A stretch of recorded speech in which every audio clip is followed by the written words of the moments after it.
যে জুলাইয়ের যে অবস্থানটা ছিল এটা কোনো রাজনৈতিক ফায়দা হাসিল করার জন্য ছিল না। আলহামদুলিল্লাহ, আল্লাহ ভালো রাখছে, আমি ভালো আছি। কিন্তু বর্তমান যে দেশের যে সামগ্রিক পরিস্থিতি এর উপরে আমরা তো কেউই ভালো না।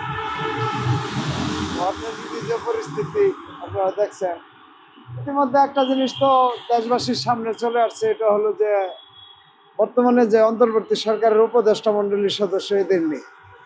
আপনি জানেন যে একটি রাজনৈতিক দলের একজন মেয়র প্রার্থী দুইজনের নামে সরাসরি সে পদত্যাগের দাবি জানাইছে।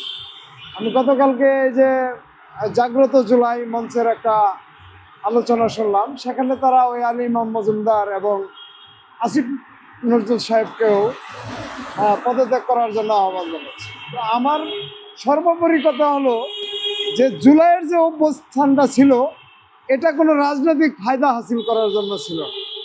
কিন্তু এই পর্যায়ক্রমে আজ প্রায় 10 মাস গত হয়ে গেল যে জুলাইয়ের যে অভ্যুত্থানটা, এই যে জুলাইয়ের যে একটা সংগ্রাম, এই সংগ্রামে ছাত্রদের সাথে জনতা তারা কি মুভমেন্ট, তাদের মনে কি বাসনা নিয়ে যোগ দিছিল, এটা তো আজ পর্যন্ত এই 10 মাসের ভিতরে যেমন ধরেন মেধাবীরাও খবর নিল না, অন্তর্বর্তী সরকারেরও কেউ নিল না, যারা রাজনীতি করতেছে তারাও কিন্তু কেউ নিল না।